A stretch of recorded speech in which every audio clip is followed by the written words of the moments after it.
Hey guys, tonight we journey back to a time when your beard could cost you more than your pride. It could cost you money. Picture this. You're trudging down a muddy path toward a small walled town somewhere in Central Europe. It's dusk. The air smells of wet hay and overboiled cabbage, and your boots are caked in mud. You've walked for hours, maybe days. And now as the wooden gates creak open to let you in, a grizzled guard squints not at your eyes, but at your chin. Because here your beard is not just hair, it's a financial liability. That's right. Tonight we're headed to a curious little town where beards weren't just judged, they were taxed. And not just taxed, but taxed differently depending on their color. Red. That'll be extra. Blonde, lucky you. And black. Well, let's just say it depends who's counting. So before you get comfortable, take a moment to like the video and subscribe, but only if you genuinely enjoy what I do here. And I'd love to know where you're listening from tonight. Drop your city and local time in the comments. Now dim the lights, maybe turn on a fan for that soft background hum, and let's ease into tonight's journey together. You pass under a crooked archway and into the town. The lanterns flicker to life along the cobbled streets. Shopkeepers are closing their shutters. Children chase chickens home. But you newcomer are directed to a long wooden bench near a stone outbuilding with a hanging sign, a picture of a chin and a quill. That's the customs office. Two figures shuffle out, a clerk with a bored expression and a guard with a clipboard. And you brace yourself as the first question is asked, not about your name or your purpose here, but do you dye it, or is that your natural color? Welcome to Beard Town.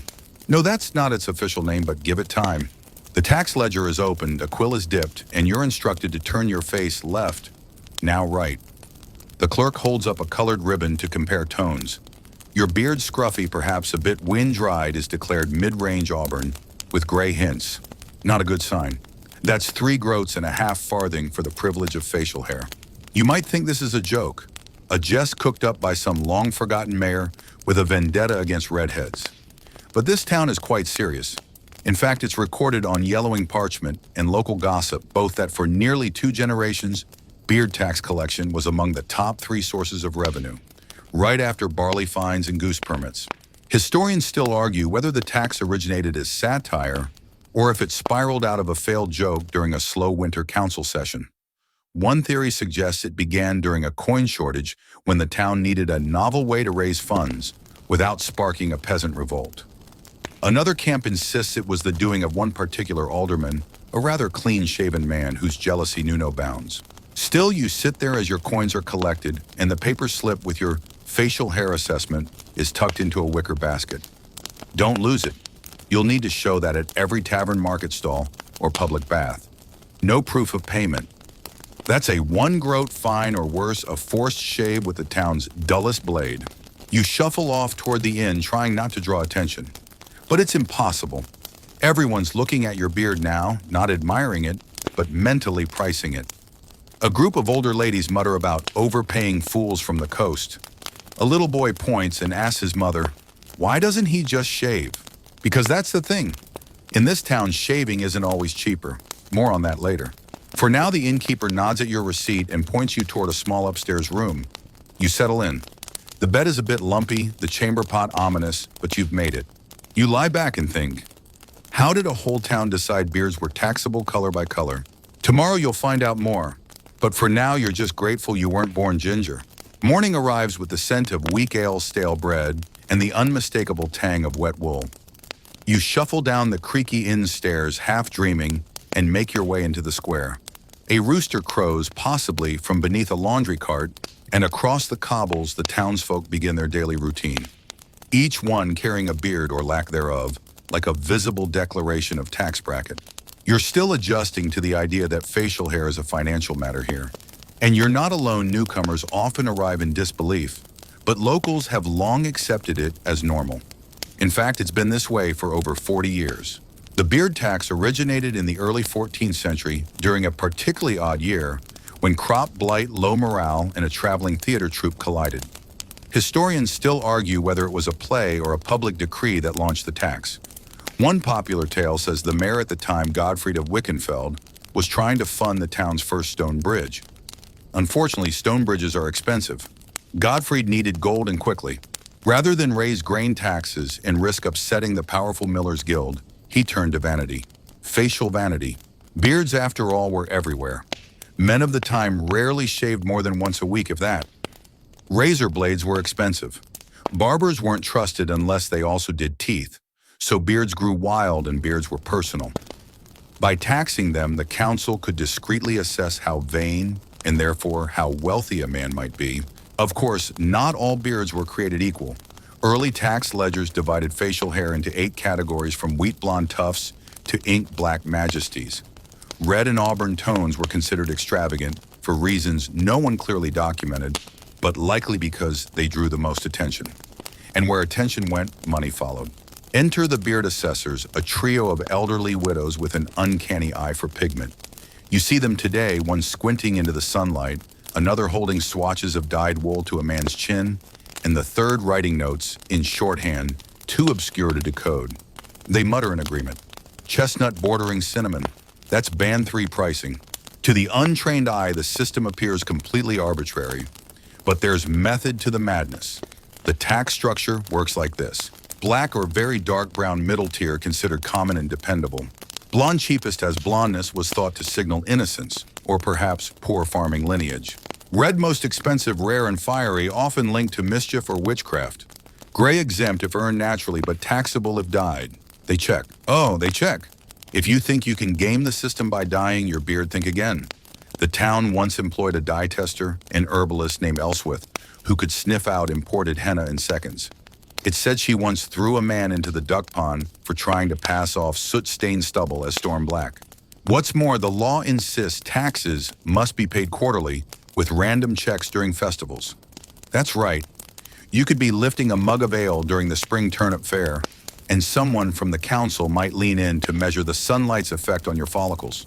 Surprise inspections were a favorite pastime for board officials. Still, the system persists. Why? Because it worked. Beard taxes funded everything from bridgestones to candle oil for the monastery. One year, they even financed an unsuccessful attempt to import an ostrich. Don't ask. You sit down near the town well and watch as 2 merchants argue about whose beard is technically sunlight brown versus ginger flecked. This could go on a while. There's even a beard tribunal, not a joke, where disputes are settled weekly. A local woman chuckles beside you. Don't worry, she says, noticing your confused stare. You'll get used to it. You might even grow to enjoy the ceremony. You somehow doubt that, but you nod anyway. As the morning drifts into noon, a boy runs by with a scroll bearing the new tax rates. Extra half-groat for Auburn, he shouts. Groans echo from bearded men all across the square. Meanwhile, some shave entirely to avoid the ordeal. But that comes with its own issues. Bald chins are frowned upon here, associated with cowards and tax dodgers. There's even a crude drawing posted in the tavern of a clean-shaven man running away with a sack of coins. He's been dubbed Smooth Greg, and no one wants to be a Smooth Greg. So you face a choice. Pay the tax and keep the beard or shave and be shunned. For now, you rub your jaw and decide to ride this out. After all, you didn't travel this far just to flee over facial fuzz. You wander past the bread stalls and brass trinket carts, the din of town life washing over you, like an unending lullaby of clinking squawking and the distant drone of someone attempting lute chords they have no business attempting. Every few feet, another beard passes you, a wiry silver braid tucked neatly into a sash, a fluffy auburn number trimmed into a point, a jet black beauty so perfectly curled it looks like it was coiled around a quill. They aren't just for show. Beards here have turned into social currency. You begin to notice the little things, how the longer, shinier, or rarer the beard, the more deferential the treatment. A man with a well-oiled golden beard receives an extra spoonful of stew. The fishmonger calls out, "My lord," to a ginger-bearded figure who definitely smells like he hasn't bathed since the last equinox. And it's not just the color, it's the grooming. Some residents take pride in ornamentation. Tiny bells, ribbons, even carved wooden tokens are braided into facial hair, supposedly to indicate marital status or guild rank. Historians still argue whether the use of amber beads was a fashion statement or a subtle reference to Baltic trade connections. Either way, you hear them jingle before their wearers speak. You turn onto Button Street, one of the narrower alleys where lesser-known tradespeople reside. Here you meet the beard fakers.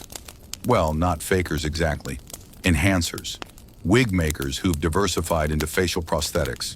They offer clip-on curls for the follically challenged and shade adjusters for those trying to dodge the auburn premium.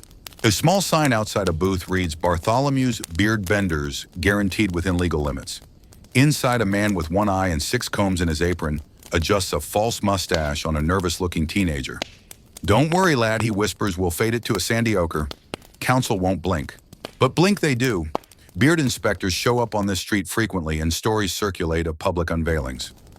One poor soul, a baker's apprentice named Tomlin, tried to darken his blonde beard with walnut stain. It worked for about an hour until he sweated through it during a bread-kneading contest. You pass a group of students from the parish school sketching beards onto parchment. An older scholar points out the distinctions between bramble-thick and moss-thin. Apparently, there's a whole subsection of medieval grooming culture taught to future clerks who'll one day help collect beard tariffs. It's like a trade school, but with more beard oil and less dignity. Back in the town square, you stumble across a local painter dabbing pigment onto a canvas. You lean in and realize he's painting a triptych of famous town beards through history. The left panel features Lord Ardric the Just, known for his stern gray plumes. The center panel, a red-bearded lady knight, known simply as Morin the Flame. According to the painter, she once shaved half her beard off in protest of a tax raise, then threw the clippings into the tax collector's soup. The soup apparently was parsnip. And yes, bearded women are taxed too. The town's laws are weirdly equal opportunity. If the follicle grows, the ledger shows. One midwife, said to have the chin of a foggy druid, wears her beard with pride and a subtle braid tied with blue yarn to show her disapproval of the system. Still, dissent is rare. The beard tax, for all its peculiarities, is part of life here. Locals see it like seasonal weather or church bells. It might be inconvenient, but it provides structure. And structure is comfortable. Even the dogs in this town seem to bark on a schedule. By late afternoon, you hear the church bells ringing 6 times. That's the signal for evening assessments, the final window in which unpaid beard taxes can be settled before fines kick in. You hear them coming before you see them, the slow shuffle of leather shoes, the clack of polished clipboards, and the occasional unsettling snip of scissors for sampling purposes. You press yourself against the shop front and watch. A man with a beard of indeterminate color is halted. The assessors argue. One calls it tarnished bronze, another says burnt marmalade. The final vote goes to ruddy bronze, a new category invented just this morning. He sighs and pays the adjusted fee. You shake your head and keep walking. Behind you, a voice calls out, "You with the shadow stubble, you registered yet?" You pretend not to hear, for now. You duck under a crooked awning and duck again as a surprisingly low-hanging cheese wheel swings from a butcher's storefront. The air smells of boiled turnips and something more suspicious, wet dog, or perhaps an overwaxed mustache. Hard to tell in this part of town. As you re-emerge onto the whiter stone path known as Goosefoot Lane, you begin to notice another layer to this beard economy status signaling. It's not just about color or length, it's about what your beard says about your morals. Yes, apparently beards now come with social baggage.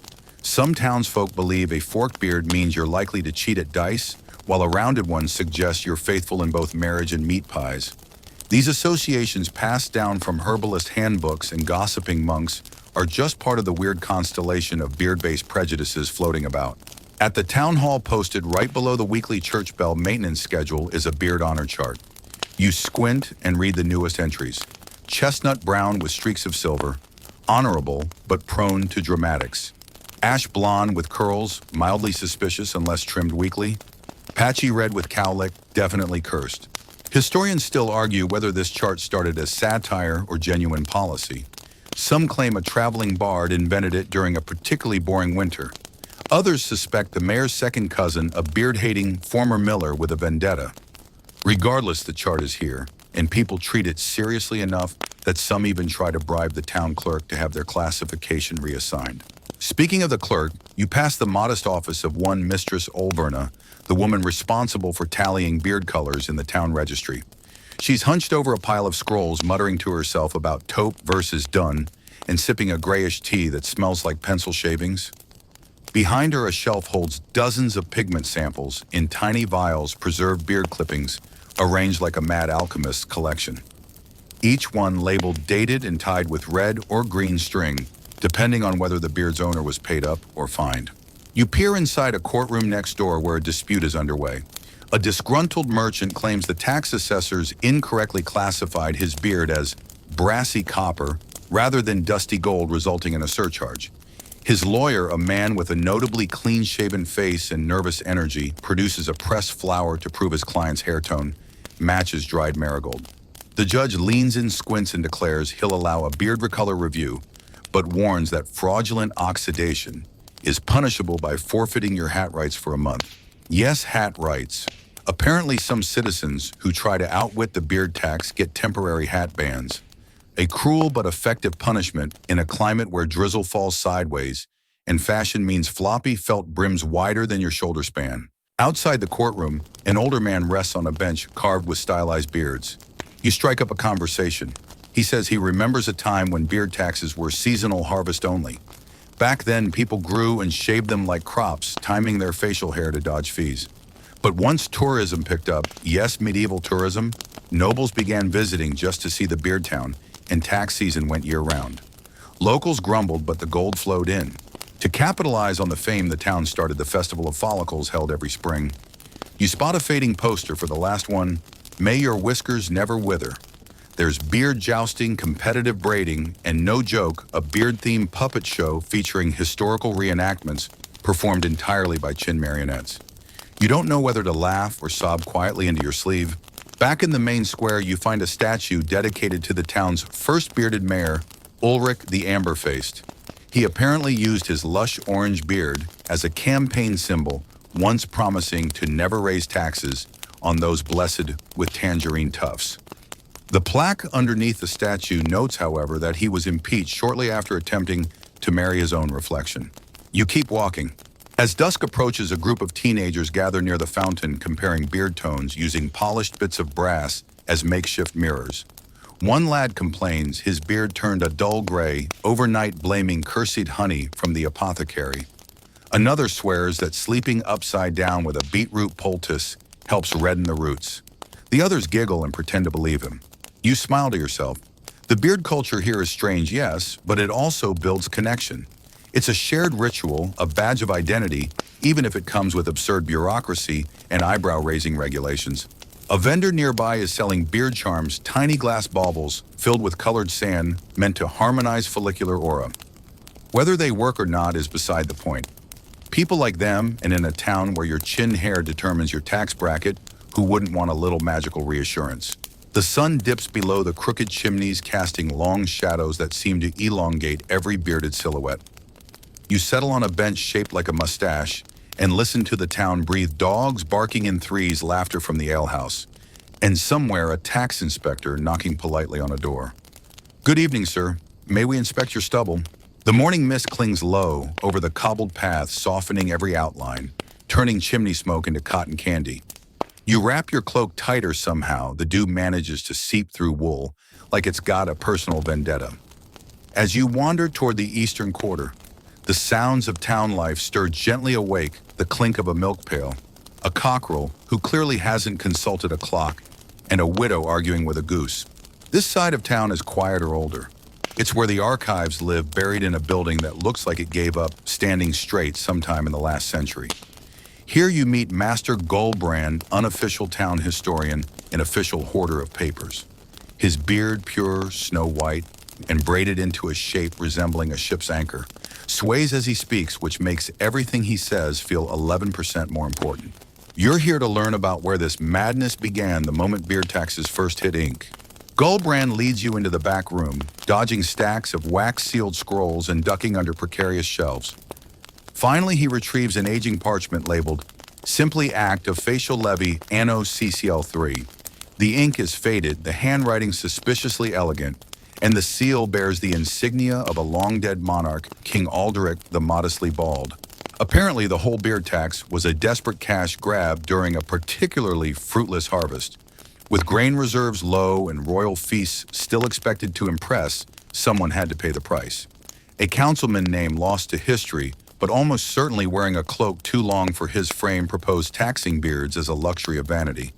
He argued with a straight face that beards consumed more soup than their clean-shaven counterparts, therefore costing the economy. Historians still argue whether this origin was satire turned law or law turned joke. Some believe the act began as a punishment for lords who mocked the king's smooth chin. Others say it was actually about lice control, and beards were scapegoated. Goldbrand leans toward the third theory that it all began with a misprint. The original fine, he says, eyes gleaming, was meant to apply to bards, not beards. A misplaced centuries of confusion, and suddenly everyone's chin was a taxable offense. By the 14th century, other towns had either copied or ridiculed the idea. Some tried hat height taxes or belt buckle duties, but none achieved the same lucrative absurdity. This particular town, however, doubled down. They created the Beard Classification Council. Yes, that's a thing, staffed it with part-time philosophers, and started drawing color wheels to determine fairness. You ask Goldbrand if he ever tried dodging the tax himself. He chuckles, stroking his anchor beard. Once, he says, I claim my facial hair was religious moss. They made me eat it to prove my point. I didn't win. He leads you to a dusty display case containing the comb of reckoning, an ornate brass tool once used during inspections to measure beard density, luster, and whether it housed more than 3 crumbs per inch. Fail the inspection and you pay double. There's a diagram etched into the lid showing the optimal angle for combing to avoid the illusion of volume, essentially an anti-fluff mandate. Imagine someone pulling that out in a tavern brawl. I duel you, sir, and may your density be less than 3.4 bristles per furlong. As you head outside, Goldbrand warns you about the beard whisperer part, barber part mystic, fully terrifying. She trims more than hair, he whispers cryptically. She trims futures. Curiosity piqued, you find her shop near the edge of the square. The sign above the door reads, Madame Bristola, Oracle of Follicles. Inside, it smells like burnt lavender and disappointment. Madame Bristola wears a hat shaped like a badger and refuses to acknowledge its existence. She offers beard readings using a small bronze pendulum to determine if your soul is aligned with your stubble. You sit for a session. She hums waves incense, then peers at your jawline. You carry the curse of the bifurcated bristle she intones. It's a sign you question authority. You blink. She leans closer. And you definitely overuse vinegar. You thank her pay with a shiny button and make a mental note never to question a woman with shears that sharp. Back on the street, the town bell tolls 11 times. A group of tax collectors emerges from the council hall holding scrolls and suspiciously cheerful expressions. One stops at a bench, consults a color chart, and accuses a man of under-declaring the redness of his beard by 2 shades. The man protests, citing sun bleaching. They schedule a reevaluation, and the man mutters something unprintable involving carrots. In the marketplace, vendors capitalize on the madness. You pass stalls selling beard paint, false streaks, even tone neutralizers, jars of muddy cream, promising to desaturate your face fuzz before inspection. One hawker yells, "Gray today, gone tomorrow." And there in the chaos stands a young woman with a clipboard. She's running a petition to end the tax. She tells you about her brother who was fined twice in 1 week because his beard shifted color in different lighting. We're not living, she says, we're just trimming to survive. As she speaks, a dog trots past with a little beard wig strapped to its chin, bright pink and clearly synthetic. It belongs to Old Man Firth, who insists his terrier has rights too. If he's got facial hair, Firth growls he's going to pay like the rest of us. You decide it's time for a snack. At the bakery, you buy a roll called the Bristle Bun Crusty on the outside, mysteriously soft in the middle, and shaped like a handlebar mustache. The baker winks and says 15% off for mutton chops. You nod solemnly and chew in silence, the flavor oddly smoky, as though daring your taste buds to guess wrong. You leave the bakery full amused and a bit confused. This town has taken facial hair from mere grooming to an entire social ecosystem, and somehow it's both hilarious and weirdly elegant. And as a musician starts plucking a lute in the square, singing a love song to his own beard named Veronica. Apparently you wonder, in a world full of taxes, is this one really the strangest? By the time the sun begins to droop behind the bell tower, throwing gold-tinged shadows across the marketplace, you've settled yourself beside a fountain shaped like a lion with an inexplicably forked beard. It's dripping unevenly like it's been crying in Morse code. The townsfolk pass by, some with their faces half covered, others proudly flaunting their beards like medals. A pair of twins argue over whether auburn counts as red, while a clerk scribbles notes behind a barrel. You overhear someone mention the infamous beard evasion trials, a phrase that should send shivers down your spine, and not just because of how dramatic it sounds. Turns out there was a time just a few decades ago when dodging the beard tax wasn't merely frowned upon, it was borderline heresy. Men and a surprising number of rebellious nuns started pushing back against the idea that their chins should be revenue streams. The trials began with a farmer named Hedrick who dyed his beard green every Monday and claimed it was moss. The court was baffled partly by the audacity and partly because it did kind of look like moss. Historians still argue whether Hedrick's defense was sincere or a form of protest art. Either way, it sparked a wave of similarly absurd evasions, people braiding their beards to resemble fruit weaving in feathers, to call it avian camouflage, even shaving everything but one long spiral and calling it a religious antenna. One standout case involved a merchant who wore a chin-shaped mask over his beard and claimed it was prosthetic. The prosecution tried to remove it mid-trial. A brawl broke out involving 3 chairs and a goose named Clarence. Legend says Clarence escaped unharmed and later ran for local office. The town's leaders had to act. So they introduced the 5 beard laws hand-scribed onto sheep vellum and guarded like sacred scrolls. These laws included: beards must be declared annually with full color disclosure. Any beard over 7 inches requires an intent to grow license. Artificial enhancements, powders, paints, glitter must be documented. Seasonal beard shifts must be filed within 14 days. Chin masquerade is a misdemeanor unless sanctioned by beard festival authorities. You laugh, but honestly, it was less funny for the accused. One poor poet got exiled simply because he couldn't decide if his beard was smoky ash or storm cloud. The judges called it deliberate ambiguity with tax-dodging intent. Meanwhile, underground barbers began cropping up, no pun intended, offering shade shifts that would subtly lighten or darken your beard just enough to jump tax brackets. You imagine a flickering lantern in a cellar, whispered code words like mid-chestnut and pre-gray, and a guy with suspiciously steady hands offering to give your stubble a little plausible deniability. The enforcement officers had a field day. Some carried color wheels the size of shields. Others developed elaborate beard measuring contraptions. One even looked like a sextant crossed with a fork. One enforcer claimed to smell deception. He was later discovered to be just allergic to peppermint beard balm. You head toward the council building, where replicas of famous beard evasion disguises are now part of a satirical exhibit. One mannequin sports an enormous fake chin strapped over its jaw, looking like a potato wearing spectacles. Another wears a false beard made entirely of hay, which probably wasn't fooling anyone, but at least doubled as emergency bedding. In a quiet corner of the exhibit is a mirror where you're encouraged to judge your own beard honesty. The plaque says, "Look into your soul," and then your follicles. You stare. Your reflection stares back, suspiciously untrustworthy. A child nearby whispers to their parent, "I think mine's a ginger. Should I turn myself in?" Outside, you sit beside a former tax officer turned street performer. He now juggles fake beards while singing songs about bureaucracy. One verse ends, "Oh, trim it or tint it, but never pretend." The beard that lies brings taxes in the end. You ask him about the worst enforcement incident he ever witnessed. He pauses, tilts his cap, and says there was this man, right? Claimed his beard wasn't real, said it was just very expressive chest hair that wandered up. Thing is, he wasn't wrong. He stares at you meaningfully. It moved when he flexed. Apparently, that man was let off on a technicality and later became the town's most successful dance instructor. Historians still argue whether these trials were an actual attempt at justice or performance art disguised as governance. Some believe the beard laws were intentionally ridiculous, designed to distract citizens from rising grain taxes and housing levies. Bread might be unaffordable, but hey, let's argue about Auburn versus burnt sienna. As you walk through the old judicial square, you notice faded paint on the stone, a beard once carved into the flagstones, possibly as a protest or a tribute. Birds peck at crumbs around its edges.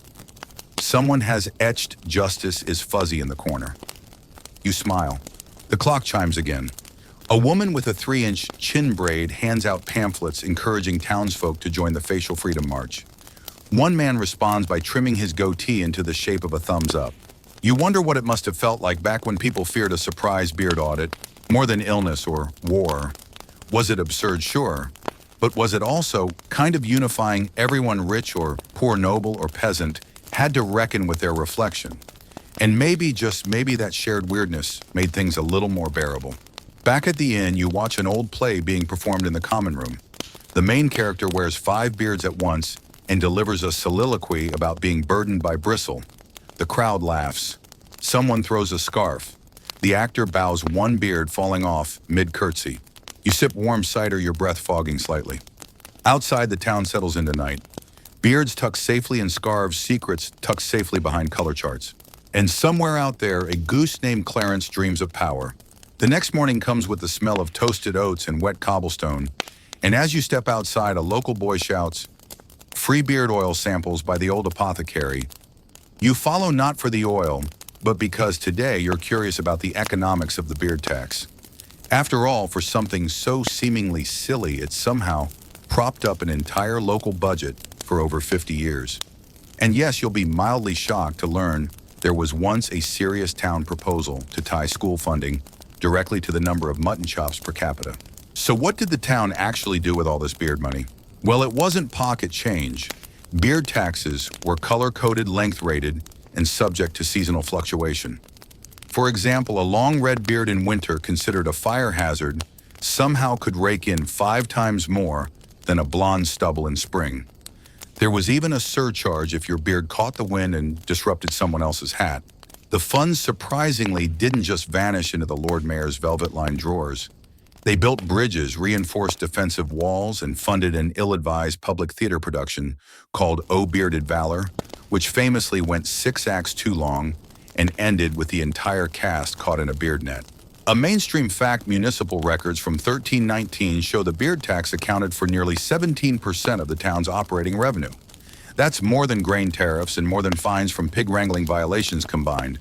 There was even a beard treasury council, and yes, it had a motto, "From whisker we prosper." But naturally, not everyone was thrilled. Artisans complained that long-bearded clients shed into their wares. Bakers fumed when flour stuck to taxed facial hair, lowering perceived cleanliness. And clergy. Oh, the clergy. They argued that beard taxation was akin to taxing one's divine expression. One particularly loud monk insisted that beards were spiritual antennae, tuned to the frequency of heaven. This sparked a theological debate that led to 3 minor excommunications, 1 major pie fight, and the printing of a treatise titled On the Sacred Nature of Stubble, which historians still argue was satire or just very, very sincere. Meanwhile, tavern owners lobbied for deductions. They claimed that drunken beard flailing caused more injuries than duels and deserved tax credits for hazard mitigation. One inn posted a sign, "No beards beyond this point unless waxed or tied." Now, the town's economic advisors, known as the fiscally hair-minded, tried to normalize things. They introduced the beard allowance cap, or BAC. Yes, the joke was intentional even then. It limited beard tax increases per annum, but only if your beard had not grown substantially since the last census. Cue another round of absurd enforcement. Officers began measuring follicles with hand scales, some using kitchen spoons, others inventing tools like the chin cincher or the follicle flute. Scholars still argue whether these devices had any scientific validity or were just an excuse to poke strangers in the jaw. The elite, of course, found loopholes. Nobles hired beard bearers who wore the facial hair for them and walked beside them like chin bodyguards. Some aristocrats grew beards on wigs and claimed facial proximity didn't count as ownership. One duke famously attached a short beard to his falcon, then claimed he merely borrowed its essence. You pass a statue now bronze stiff and clearly proud of its ridiculousness. It's of Sir Gerald Proust, the beard czar, of 1340 arms akimbo, and beard braided into the shape of a cathedral.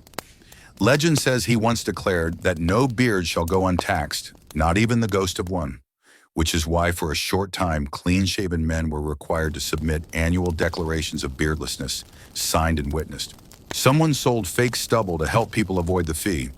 Imagine a black market of chin fuzz sold under cloaks, whispered like contraband. You want 6 grams of salt and pepper, or something auburn with a dash of scholarly. Women got involved too, though not in the way you might think. Since they weren't taxed directly, many started wearing beard veils as protest. These were elaborate lace-covered chin wraps designed to parody male facial hair and mock the town's obsession. One design was so large it knocked over 3 ducks in a candle stand before being outlawed as socially destabilizing. A fringe tidbit, an obscure guild known as the Order of the Reversed Beard, demanded payment from clean-shaven men claiming their smoothness endangered town traditions. They met once a year in blessed razors, which they then locked in a box and tossed into the river ceremonially. Was it satire? Was it a cult? Historians still argue whether they even existed or were invented by a bored scribe. Now remember that poet from before, the one who couldn't decide on his beard color? He became something of a folk hero. People scrawled his ambiguous verses onto walls, to beard or not to beard. In chestnut dusk or twilight's fear, townsfolk would quote him in protest, often while getting fined. You pass a plaque on the town hall wall with the poet's final words etched in brass: "I was born between two hues. Tax my soul if you must." And maybe that's the heart of it. The beard tax, for all its silliness, somehow touched on something deeply human: our love of classification, of labels, of finding ways to make the chaotic mess of people easier to categorize and invoice. Beard color became more than aesthetic. It was identity, rebellion, and budget line item all at once. By the time the afternoon haze settles in, you realize how deeply embedded this nonsense was. They didn't just tax beards, they lived it. And you can't help but marvel at the sheer commitment of an entire medieval economy shaped by what grew on men's faces and occasionally on their falcons. Evening drapes across the crooked rooftops, shadows stretching like sleepy cats, and you pause to listen to the wind whistle through the narrow streets. It whispers secrets from another age, one where beard inspections were a legitimate job and people took it a little too seriously. Tonight, you're on the trail of those very beard inspectors, or as the townsfolk called them, the Bristle Watch. These weren't your average pencil-pushing bureaucrats. The Bristle Watch operated like a curious hybrid between tax collectors, gossip columnists, and fashion critics. They were given cloaks deep plum with embroidered scissors on the sleeve and tiny brass mirrors they wore on chains around their necks. You half expect to bump into one now stepping out from behind a door with a clipboard and an attitude. Their rounds were a spectacle. Picture this: a tall man with a monocle and measuring tape shouting, "Sir, you that chin has gained width," while three townsfolk gasp like someone's just stolen the church bell. A mainstream historical fact: tax enforcement in some medieval towns was indeed highly performative. Inspectors would travel in pairs or small groups, often preceded by criers, who would announce their arrival, drawing crowds as if a minor parade were passing through. In this town, the arrival of the Bristle Watch was marked with the ringing of a small brass triangle and the phrase "trimmed or taxed." Each visit followed a ritual. First came visual inspection, color, length, fullness. Then came questioning: has this beard grown since Michaelmas? Is that auburn naturally, or have you been rubbing beetroot again? Finally came the weighing. Oh yes, they weighed beards, not the man, just the hair. They had small scales with velvet-lined trays, and according to local ordinance, you had to lean forward and shake vigorously to help loose hairs fall in. Historians still argue whether the weighing ever produced meaningful results, or whether it was more about public shaming, like medieval peer pressure with a measuring spoon. And you know who hated the Bristle Watch the most? Barbers. Barbers, once mere groomers of whiskers, suddenly found themselves at the center of a strange moral dilemma. Help your client cheat the system with colorants and waxy fillers, or play it honest and lose business. One barber wrote in a surviving journal that he was haunted by red hair dye the way a priest is haunted by sin. A quirky tidbit: the town eventually regulated beard dyes. Certain shades were banned outright for being too confusing. Midnight bronze was blacklisted after 3 tax officials argued for an hour and declared it a dangerous philosophical color. Still, people cheated. They faked mustaches by gluing horsehair to their faces and passed off eyebrows as downward beards. A baker famously trained a pigeon to land on his chin during inspections, claiming it was a religious sign and not in fact hiding his taxable stubble. But the Bristle Watch adapted. They developed beard testing methods that would make modern dermatologists weep. There were vinegar spritzes to detect dye, the comb of judgment, to test density, and a technique involving licking 2 fingers and holding them near your beard to test breeze resistance. Yeah, it's as ridiculous as it sounds. Yet somehow it worked. Revenue went up. Citizens became beard conscious to the point of obsession. There were beard salons, beard symposia, and one week-long festival called Follicle Fest, featuring synchronized beard dancing and a contest for most ethically grown whiskers. You pass a house now with faded blue paint and carved oak shutters where rumor says the most famous Bristle Watch inspector once lived, Sir Edwin Fluffenbury. The man was legendary. He could tell fake ginger hair from real with one glance, and once claimed to identify beard dye by smell alone. Some called him the chin whisperer. Others less kindly referred to him as the sniffer. Sir Edwin's journals survive in pieces, but one fragment is especially well known. It reads, "Today, I caught a man hiding a mouse in his beard. He claimed it was a pet. I claimed it was smuggling. We settled on a fine and a cheese tax." Historians still argue whether he was exaggerating or if beard-smuggling rodents were genuinely a thing. As the moon rises, bathing the streets in pale silver, you learn that being a member of the Bristle Watch wasn't just about vigilance, it was also deeply political. Promotions depended on catching notable beards. The bigger the chin, the higher the status. Catching a nobleman underreporting his sideburns could get you a bonus and a promotion. So naturally, people got creative. They staked out bathhouses, hid behind trees. One inspector even disguised himself as a gargoyle to spy from a rooftop. Eventually, the town began issuing official beard certificates stamped with wax seals and countersigned by 3 witnesses. There was even a public registry where you could look up someone's beard status, length, color, tax bracket. It made dating awkward. He's handsome, but did you see his registration? He's in Crimson Tier 2. I can't afford that scandal. Meanwhile, the Bristle Watch had their own scandals. One inspector was caught selling fake beard exemptions to traveling actors. Another tried to bribe a judge with a freshly baked beard-shaped cake. Neither worked, but the cake was reportedly delicious. By now, you've wandered near the old guild hall where trial records from the Bristle Watch's golden age still linger. One reads subject accused of whisker stuffing, adding foreign hairs to facial region to increase apparent length. Pleaded guilty. Punishment forced to sweep Market Square using own beard. It's written in perfect ink as if this were normal Tuesday business. The town began to fracture slightly under the pressure. A shadow faction emerged, the barefaced few. These were beardless rebel shavers by choice or circumstance who resented the tax in the growing chin hierarchy. They refused to register, dodged inspectors, and held underground salons where everyone had to show up clean-shaven and prove they hadn't used invisible beard oils. Paranoia bloomed.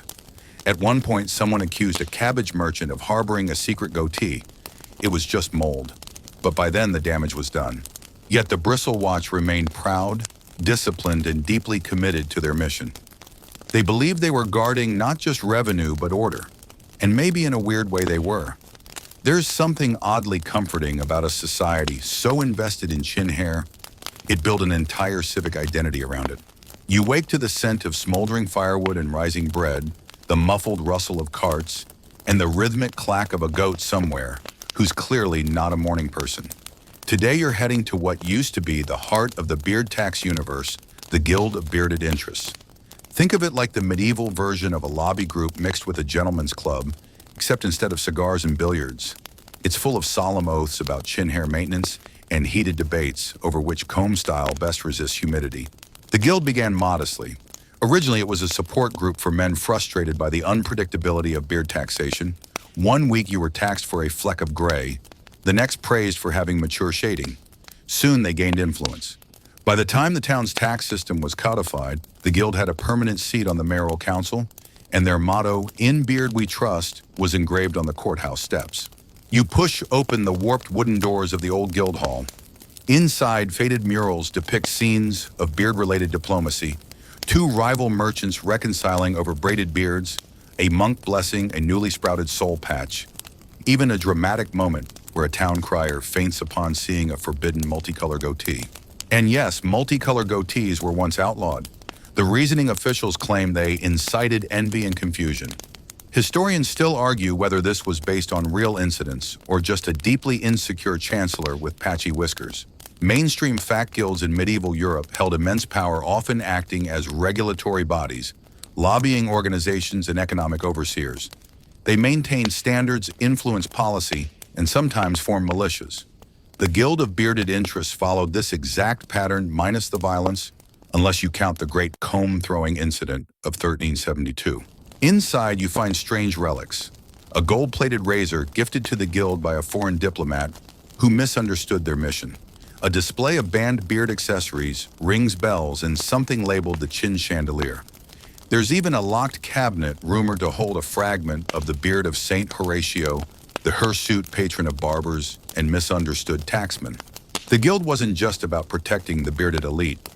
They developed a beard classification system so detailed, it makes modern hair color charts look like cave drawings. Categories included things like sun-kissed straw, angry ash, and fortified mahogany. They assigned points based on hue rarity curl angle and something called mystical fluff quotient. The classifications had serious implications. A high score could mean reduced taxes or ceremonial privileges, like front row seating at town jousts or the right to vote twice in local butter contests. A low score, especially for beards described as stringy or emotionally confused, meant steeper fees. Of course, this opened the door to corruption. A bribe here, a wink there, and suddenly your beard shifted from melancholy brown to burnished bronze of the ancients. Several tax auditors were removed after being caught with beard dye in their pockets and unpaid dye import fees. But not everyone in the guild played games. One nobleman, Lord Percival Sootcheeks, became a folk legend for refusing to color his naturally salt and pepper beard. He gave speeches about the dignity of grizzle and once held a vigil when a fellow elder was fined for having too reflective a chin. A quirky tidbit: the guild eventually published a yearly beard almanac. It listed influential beards, tax bracket changes, beard horoscopes. If you're a Virgo with chestnut streaks, avoid direct sunlight this week, and advertisements for beard tonics with names like Wisp Whale and Follicle Fury. You come across a set of scrolls minutes from a particularly contentious guild meeting. A highlight the debate over whether fake beards worn for religious reenactments should be taxed. One monk argued that taxing Joseph's beard in the nativity play was akin to taxing faith itself.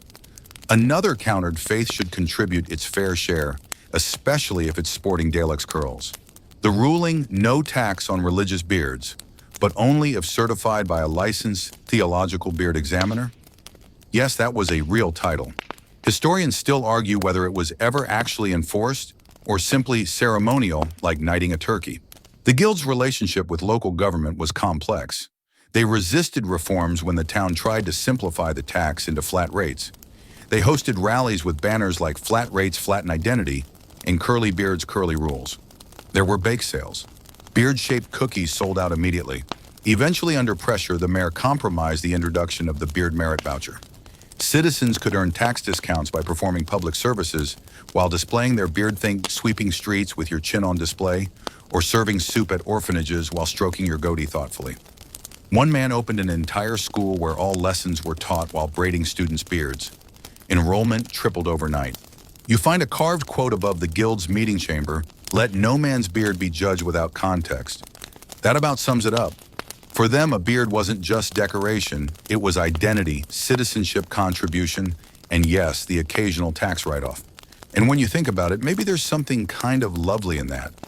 In a world where people were often defined by what they lacked: money, land, noble birth, the beard became a weird, wonderful way of declaring presence. You might not own a single acre, but by growing a glorious chin mane, you told the town, I am here. I exist. And yes, I moisturize. As the light dims in the old hall, you sit beneath a tapestry woven entirely from dyed beard hairs. Don't think too hard about the hygiene. And you feel weirdly like part of a very strange, very fuzzy legacy. You leave the guild hall with your head spinning slightly, possibly from the smell of century-old beard oil, or maybe just from trying to make sense of the beard merit voucher program. Outside, the cobbled streets hum with echoes of other beard tax side effects. Turns out, once you start assigning fiscal value to facial hair, it doesn't take long for a black market to emerge. Yes, we are now in the world of beard fraud. It starts innocently enough. A man with a particularly dull beard, color something tragically described as barn dust gray, wants a discount. His cousin, blessed with a molten auburn cascade, offers to lend him some tips and some clippings. Next thing you know, powdered dyes are being smuggled in sacks of flour, and beard extensions are being sold behind taverns like questionable meat pies. The tax office tries to crack down. They issue random chin inspections. Citizens are fined for unnatural sheen, suspicious color transition at jawline, or simply vibe-based deception. This, of course, only fuels the underground industry. Entire professions spring up: beard forgers, dye smugglers, and even a group called the Whiskered Few, who claim they can weave a new beard for you overnight, no questions asked. Quirky tidbit: one woman disguised as a bearded noble managed to avoid taxes for 3 years by perfecting a false beard made from horsehair and beeswax. Historians still argue whether her motivations were financial or feminist, or both. Either way, she retired to a vineyard with her beard in a glass case above the fireplace. The town's response to all this isn't particularly graceful. There's a brief attempt to tattoo beard colors onto the neck, which ends in public protests, and several botched inkings, including one unfortunate soul with moss gold permanently misspelled as mossy mold. Eventually, the policy is revoked, and the mayor issues a formal apology noting no citizen shall be punished for their follicles' indecision. The Beard Tribunal, a rotating group of tax officials, tries to restore order. They establish rules for beard authenticity checks, including tug tests, awkward heat resistance tests, dangerous, and the controversial lick and sniff policy, don't ask. Public trust erodes faster than a cheap mustache in the rain. Mainstream historical fact, medieval towns often had to adapt quickly to unexpected economic behaviors triggered by new taxes. For instance, the infamous window tax led people to brick up their windows, literally darkening their homes to avoid payment. The beard tax, while more whimsical, caused equally creative loopholes. People begin shaving off their beards completely to escape suspicion. Others lean into absurdity, growing enormous novelty beards and naming them. One merchant becomes locally famous for braiding coins into his beard and charging a viewing fee. His beard earns more in a week than his actual goods. The church steps in, as it always does when things get delightfully weird. Clergy begin preaching about vanity, citing the Book of Beards. Okay, not an actual book, but one monk did write a pamphlet titled The Follicular Fall of Man. In it, he claims excessive beard grooming leads to moral decay and poor crop yields. Scholars still argue whether this was metaphor or a side effect of inhaling too much cedar oil. Your stroll takes you through Beard Market Square, where once a week citizens could appeal their beard tax assessments in public. The event, known unofficially as Whisker Wednesdays, attracted enormous crowds. Appeals were judged by a panel of officials with enviable facial hair, and scoring was famously subjective. An appealing twirl at the mustache tip, bonus points. Dandruff, immediate fine. But for every laughable rule, there's a story with some heart. A teenage apprentice fined for having uncommitted sideburns makes his case, passionately explaining that he's growing them in memory of his late father. The crowd applauds and the tax is dropped. He becomes a minor local hero. Later, he opens a tavern called the Patchy Promise. Some townsfolk grow fed up. There's a quiet movement of smooth rebels, men and women, who reject the entire beard economy and go fully clean-shaven or wear obscuring scarves. The town tries to crack down. Public beardlessness is labeled suspiciously aloof. But eventually the rebels win some legal ground. A landmark ruling declares the absence of beard shall not denote absence of character. Of course, the economic impact is real. Local barbers thrive, especially those who double as beard stylists and tax consultants. One even publishes a bestseller called Beardonomics, a citizen's guide to surviving follicular fees. Over time, the underground fades, and the town begins accepting the absurdity. Comedians mock the system at public festivals. Kids wear fake beards for fun. At one point, a festival is created, Beard Day, where taxes are waived and everyone competes for the title of most heroic hair. The winner gets a golden comb and a year of tax immunity. Strangely, it's this sense of shared silliness that seems to save the beard tax from full collapse. It becomes less about money and more about identity, community, and mutual teasing. People start telling beard stories the way we tell weather tales, exaggerated, cozy, just a little absurd. You pass a little shop with a wooden sign swinging in the breeze. Yeah, Old Beard Emporium. Dyes, oils, and disguises. Inside, an elderly woman offers you tea and points to a mural painted on the wall. It shows the town square packed with every imaginable style of beard, braided, curled, dyed, twisted into heart shapes. The plaque below reads, "We took something ridiculous and made it ours." And maybe that's the strangest part of this whole history, not that a town taxed beards by color, but that in doing so, it accidentally invented one of the most inclusive, strange, and oddly effective communities in medieval Europe. You pause beneath the painted mural, letting the echo of that bizarrely heartwarming message settle. We took something ridiculous and made it ours. That could describe half of medieval society, honestly. But here in this beard-burdened town, it feels especially apt. You step back into the crooked streets where the sun is now lower, and the shadows of curling rooftops stretch like lazy cats across the cobblestones. Your feet find a narrow alley, one of those tucked-away routes that smells like warm bread and overly ambitious herbal tonics. You're heading to a place whispered about in tax circles, the Archive of Facial Ordnance. It's less majestic than it sounds. You push open a door that creaks like a disapproving grandparent, and you're met with dust and scrolls. So many scrolls. Shelves sag under the weight of parchment, filled with beard tax appeals, infractions, exemptions, and an alarming number of doodles of angry mayors with silly mustaches. Mainstream historical fact record-keeping in medieval towns was often exhaustive and obsessive, especially when money was involved. Municipal scribes documented fines, disputes, and even beard measurements with surprisingly detailed notation systems. It's why we know about these ridiculous policies at all. You run your fingers over a brittle scroll titled Infractions Relating to Beards of Unspecified Hue, 1347. Among the cases, 1 Richard the Uncertain fined for beard changing color between breakfast and lunch. Lady Margot fined for gluing goat hairs to her cheeks to win a bet. Father Elric given a 1-month pardon due to a vow of follicular silence. That last one, fringe tidbit. A minor sect of monks once pledged to never speak of facial hair again after a theological dispute about whether Adam had a beard in Eden. Historians still argue whether this was a symbolic gesture or the result of seasonal hallucinations from mushroom wine. The archive doesn't just hold scrolls, it's home to artifacts too. Preserved combs, ancient beard dyes made from crushed beetles, even a disputed tax collection box labeled "For Chins of Crimson." You pick it up. It jingles. Someone once paid in buttons. A curious archivist appears, probably summoned by the suspicious jingle.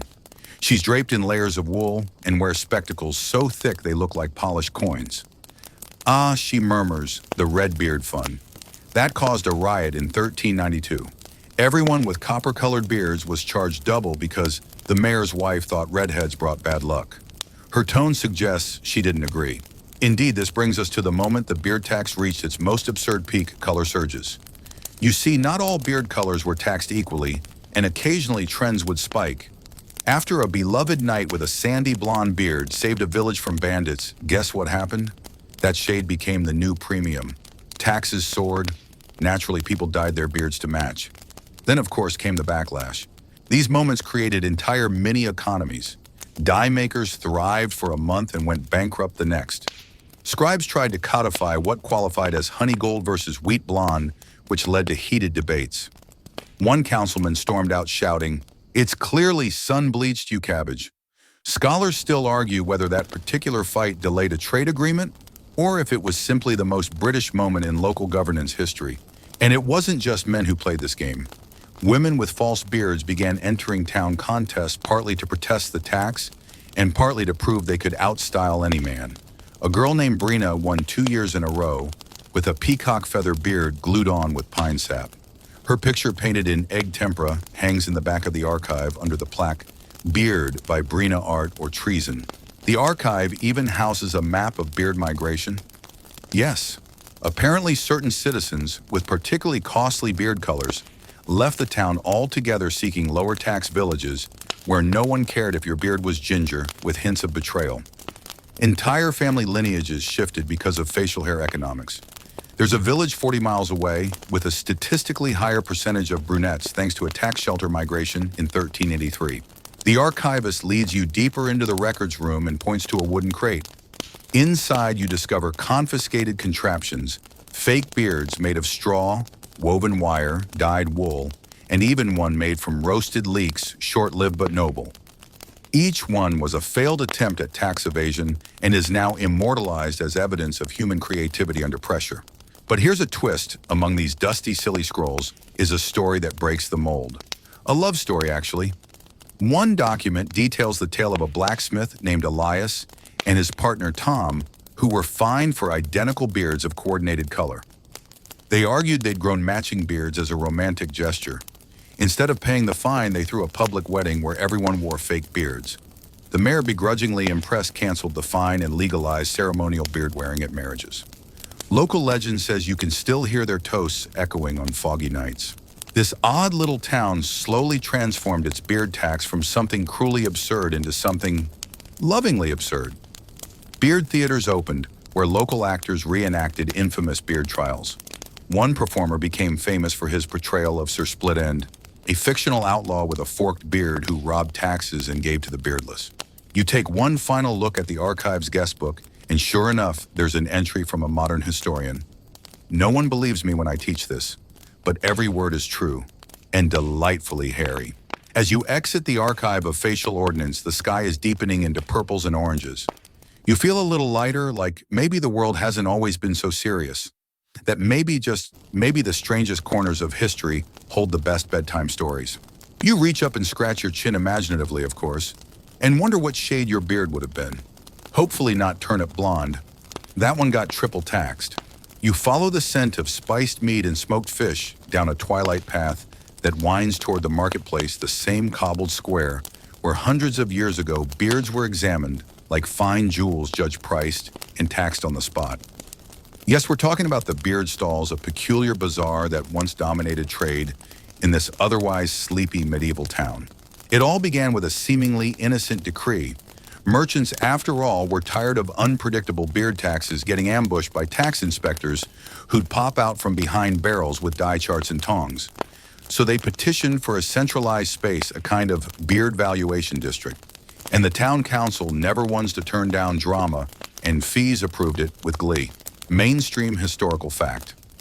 Many medieval towns developed central trade squares where taxes could be collected more efficiently. Market tolls, inspection checkpoints, and licensing booths became common. But this town, it took things a smidge further by creating a tax zone solely for facial hair. The beard stalls resembled something between a farmer's market and a low-budget beauty pageant.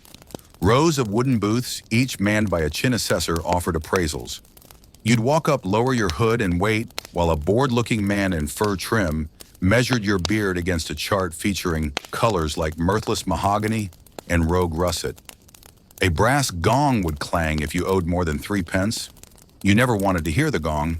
To make things even more dramatic, the assessors had titles like Grand Follicle Examiner or Beard Marshal of the Second Bristle. Ridiculous. Yes, but these guys took their jobs seriously. Fringe Tidbit One assessor reportedly carried a bird trained to peck anyone attempting to darken their beard with soot. The bird's name, Penalty. You pass a carved stone near the old market gate, it bears the faded inscription, "Truth grows on the chin." Probably intended to sound wise, but now it just feels like the sort of slogan you'd find on a novelty mug. Yet beneath the absurdity, the beard stalls were a genuine social institution. People gathered there, not just for taxes, but for gossip, matchmaking, beard oil bartering, and the occasional arm wrestling contest between rival redheads. There was even a guy named Haben who swore he could tell your fortune by plucking a single beard hair and tasting it. He died surrounded by admirers and one angry baker. The rules, of course, got messier over time. That's what happens when a community doubles down on nonsense. For instance, disputes arose over beard patterns. Did stripes count as 2 colors? What about an ombre fade? One scribe filed an official complaint when a tax officer declared his beard bichromatic with intent to deceive. Historians still argue whether this push for classification was a reflection of broader European tax models or just a bunch of bored people with too much parchment and power. Either way, the beard stalls slowly transformed into something closer to a theatrical event. There were theme days like Brunette Fridays when dark-haired beards got discounted, or Mustache Mondays where handlebar styles were temporarily exempt, provided they curled more than an inch at the ends. On one particularly strange occasion, a visiting bard composed an epic poem for a local baron's beard and was paid in 6 cheese wheels. That poem, Ode to the Auburn Avalanche, is still quoted today by beard enthusiasts and presumably cheese historians. As night settles in around you, you imagine the stalls lit by lanterns, the laughter of drunken townsfolk echoing off the timber walls. A young girl twirls with a fake beard made of ribbons, her dog wearing one to match. The tax clerks look annoyed, but let it slide. It's family beard day after all. But not everything was fun and frizz. Beard fraud was real. People would show up in wigs of facial hair stolen from sleeping relatives. A mini crime ring was once busted after they were caught sneaking contraband blonde beards into town, weaving them into longer ones to qualify for the exceptional length deduction. Yes, that was a thing. The town attempted regulation by issuing official beard permits. Laminated gnome embossed with a badger seal. You bet.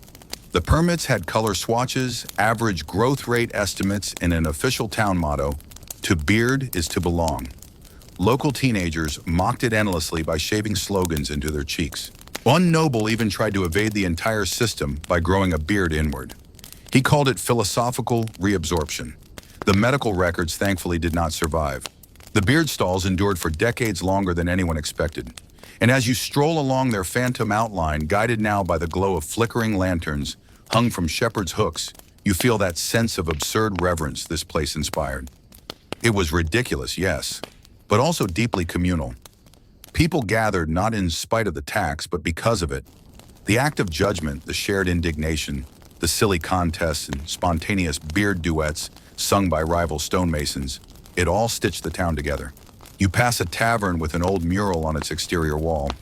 It shows a lineup of bearded townsfolk in exaggerated colors, red, brown, blonde, and a few suspiciously green.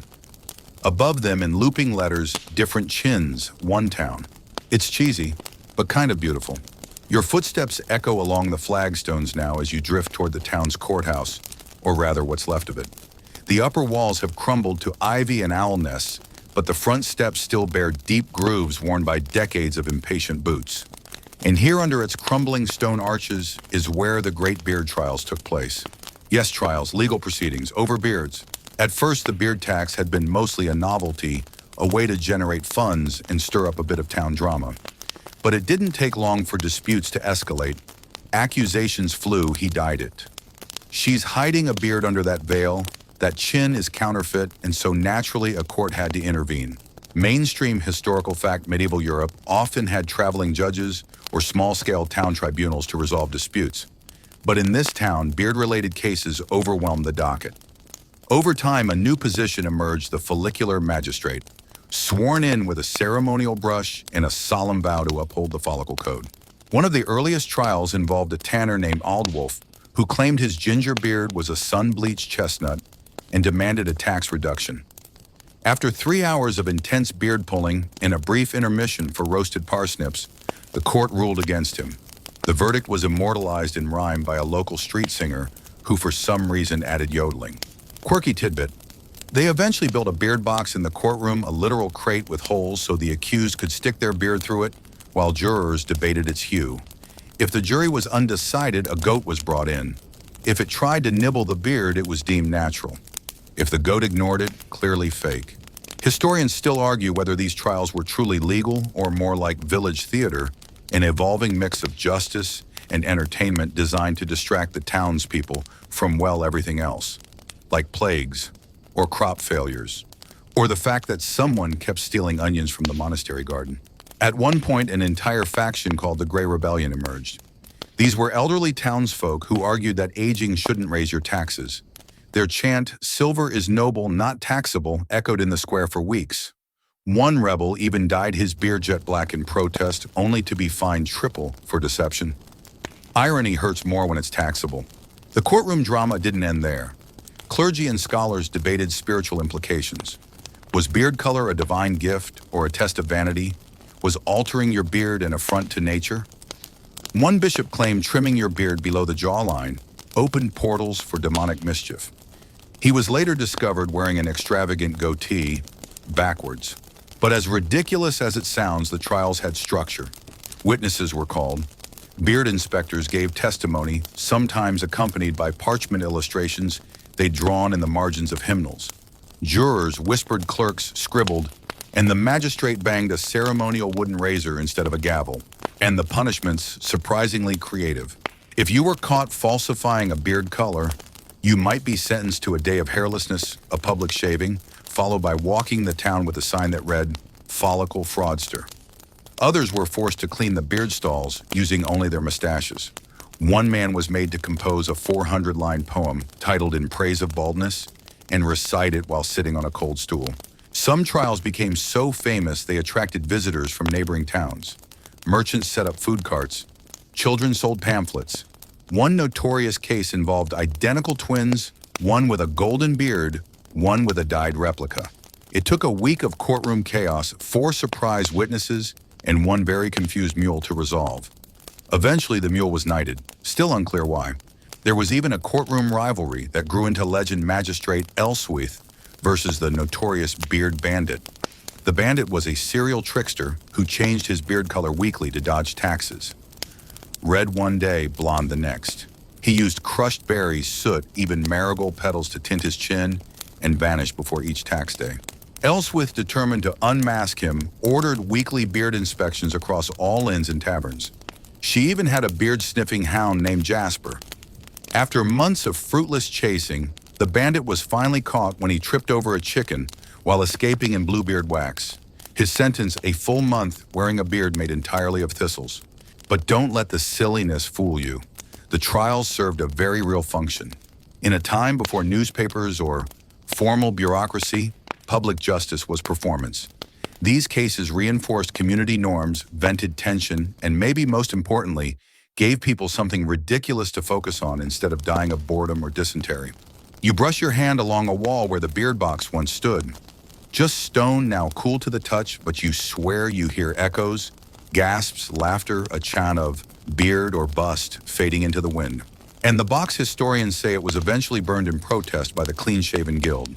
Others insist it was stolen by traveling performers and turned into a portable puppet theater. A few believe it simply grew legs and walked off. Stranger things have happened. Remember the goat verdicts. But here's what remains true for a while in this little stone town. People genuinely gathered, argued, and cried over beards. It mattered. It gave structure to chaos formed to frustration, and yes, sometimes a reason to laugh. Even if it meant being sentenced to combing public benches with a brush tied to your chin. The trials eventually slowed, of course. People moved on. Empires changed.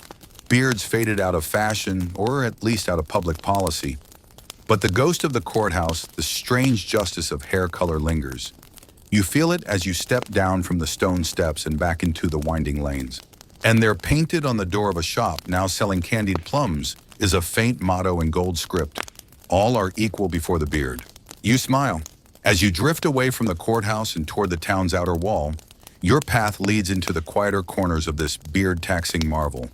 Here, away from the market's chatter and courtroom chaos, you find the Barber's Alley, a shaded lane where the real power players once held court, not with gavels, but with razor scissors and suspiciously expensive beard oils. At first glance, it looks like any other back street. The stone walls are close enough to touch on either side. Vines drape from windows above. But then you notice the painted signs, mostly faded now. Clip and Quill, the Razor Oracle, Mad Gertie's chin wigs. You've entered the domain of the follicle fixers, and trust me, you didn't want to owe these people money. Mainstream historical fact barbers in medieval Europe were more than hairstylists. They also pulled teeth, performed minor surgeries, and sometimes served as amateur surgeons and bloodletters. But in this town, their role evolved further. They became tax advisors for your face. Barber consultations were not optional. If you wanted to minimize your beard tax, you needed the right shape, the right trim, and most crucially, the right hue. And for that, you went to the alley. Quiet whispers told you which beard shape was in that week. Did short bristles get the night's discount? Were salt and pepper patterns trending for tax breaks? Only the barbers knew. Quirky tidbit. One barber named Eamon used bird feathers soaked in elderberry to tint beards, claiming it made them glow with nobility. In reality, it just attracted mosquitoes. Still, nobles paid triple for it because of the name, the Royal Tint. The alley had its heroes and villains. There was Gertie, the infamous maker of artificial chin wigs. She once sold a triple-decker beard made of horsehair and leftover tapestry, fringed to a tax-evading baron. The disguise fooled everyone until a pigeon nested in it during a feast. Awkward. Then there was old Remy, who claimed to have discovered the neutral beard, a tone so bland that it didn't qualify for any tax bracket at all. Legend says he brewed the dye from chalk wine sediment in despair. People flocked to his shop for tax invisibility. Historians still argue whether it worked or whether Remy was just exceptionally persuasive. Of course, nothing this absurd could last forever. As the alley's reputation grew, so did its problems. Rival barbers spied on each other, swapped out dyes, and even accused one another of treason by tint. There's one story, likely exaggerated, about a barber duel at dawn, fought with oversized tweezers and a sponge soaked in mint. The only casualty was pride. Over time, the alley was forced to organize. Barbers formed a secretive guild called the Order of the Bristle, complete with a logo, a comb crossed with a candle. Their motto, truth in trimming. They held clandestine meetings where they voted on seasonal tax-dodging strategies and secretly blessed the scissors of new apprentices. You pause beside a crooked little doorway framed in ivy. A rusted plaque hangs above it in memory of the beardsmiths. This was their hub, and in a strange way it was their resistance movement. They didn't fight the beard tax with torches, they fought it with tweezers, oils, and subtle subversion. Remember that court case where the bandit dyed his beard with marigolds? Rumor says he learned the technique here. It was the barbers who trained people in shade mimicry, teaching how to blend colors just enough to nudge into a lower tax bracket. They even created a beard color wheel, like artists use, but for fiscal evasion. Historians debate whether this was proto-scientific thinking or just medieval chaos wearing a clever mustache. Either way, the impact was real. The barbers became influencers. In the truest sense, they shaped how people wore their identities. And they did it with flair. Not all the stories are glamorous, though. One dusty tale tells of a barber named Swithin who tried to patent a reverse beard, a style where all hair was combed upward and fastened behind the ears. Supposedly, it made the beard invisible to tax inspectors. It also gave people vertigo. Swithin vanished mysteriously after a public demonstration involving 2 capes and a wheelbarrow. Only his shears were found. And let's not forget the town's children.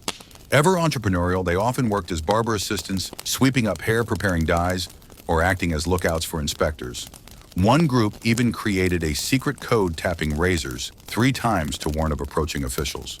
You pass a stone bench where these tiny trimmers would gather trading gossip and licorice sticks. The alley also had its quieter heroes. Milla the Silent, a mute barber who spoke only through gestures, became the most trusted stylist in town.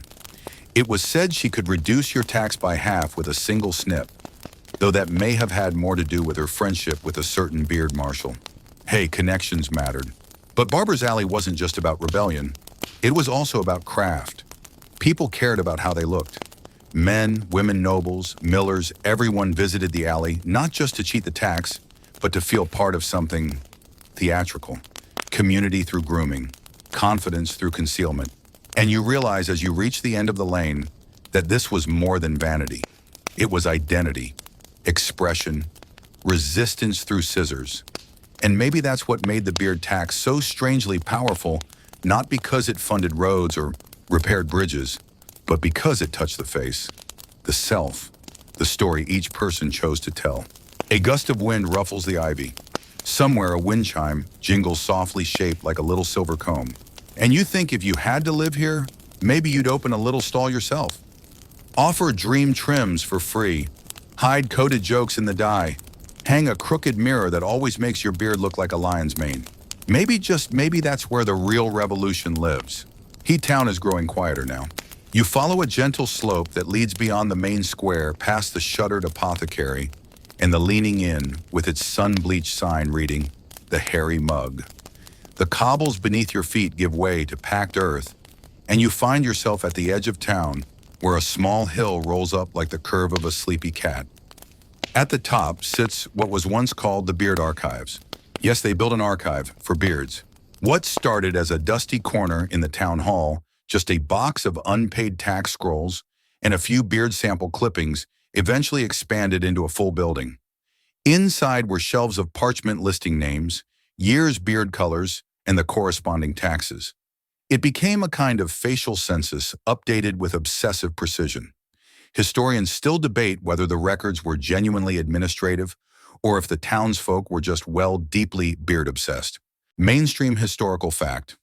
Many medieval towns kept detailed tax records, often maintained by scribes who logged property, livestock, and tithes. But this town, they logged your beard like it was livestock. Some entries even noted texture, wiry auburn resembles broom straw. And it wasn't just tax info. The archives began collecting poems about beards, portraits of famous townsfolk with distinguished facial hair, even recipes for beard dyes, some safe, some definitely not. There was once a prized book titled 50 Shades of Scruff lost in a fire, sadly though the smell lingered for months. Quirky tidbit, a traveling alchemist once donated a lock of beard, supposedly clipped from Julius Caesar's embalmed clone. It was later revealed to be squirrel fur dyed with beet juice. Still, it earned a place in the suspicious but too interesting to discard drawer. Inside the archive was a back room, known only to some, called the reflection room. This chamber held nothing but mirrors, all shapes, sizes, some cracked, some so polished they made you wince. The idea was simple: after paying your beard tax, you came here to see yourself anew. Clean-shaven, scruffy-dyed, green for spring equinox, discounts. Whatever you looked like, you sat in silence and stared. Some say the reflection room was invented by the beard monks. Yes, they existed, who believed self-reflection, literal and spiritual, could cleanse the soul and possibly lower your blood pressure. Others think it was just a clever place to hide snacks behind hinged mirrors. Either way, it became a tradition. And that's what tonight has really revealed, hasn't it? The strange power of traditions. What began as a simple tax law, likely meant to raise funds or nudge conformity, spiraled into culture, into performance, into lawsuits, guilds, rivalries, street chants, and goats as beer judges. Historians might roll their eyes, but here's the truth: it worked. It gave people a shared absurdity, and sometimes that's exactly what a community needs. The final pages of the Beard Archives reveal a slow ending. Eventually, a new mayor arrived, one who preferred clean chins and sharp rules. The beard tax was repealed, not suddenly but in stages. First, color-based distinctions were dropped, then length limits. Then one day, a quiet proclamation simply read, "The face is free, tax no more." People celebrated, of course. Some shaved in solidarity. Others grew wild, bushy beards in defiance of a now irrelevant law. A few stood awkwardly in front of mirrors, wondering who they were without the structure of pigment-based bureaucracy. One merchant, known for his annual beard dye fireworks show, cried for 2 days. Still, the town carried on. The Beard Archives became a museum. Children giggled at old tax scrolls. Visitors tried on replica beards made of yarn. Somewhere a candle still burned beneath the portrait of the bandit with the marigold beard. And you, de Frente, you stand at the edge of that little hill, looking back over the rooftops of the beard-taxing town. The moon outlines the old towers, the market stalls, the court with its ghostly box, the alley of rebel barbers. You take one last breath of lavender and chimney smoke, and a part of you wants to stay. But dreams must fade. So here's your wind down. The wind, soft and rhythmic, brushes over the fields beyond the town. You listen to the quiet hush of trees swaying gently, and the distant hoot of an owl curled on a windowsill. All the bustle of the town, the laughter, the court cries, the snips of barber shears has melted into a memory. Your legs grow heavier. The path behind you disappears like morning mist. Whatever world you were in before this paper's phones the daily rush, it's been replaced by something much slower, kinder, goofier, yes, but somehow more meaningful. Here the rules were odd, the people odder, but the laughter was real. You let the last lantern flicker out. No more beards to dye. No more taxes to dodge. No goat judges, just stillness. You stretch your toes beneath the blanket. You sink a little deeper into your pillow. The hum of your fan blends with the imagined breeze across that little stone town, far away now, but close enough to smile at one last time. And in the corner of your dreams, just before the world goes completely quiet, a voice whispers, "All are equal before the beard. Good night."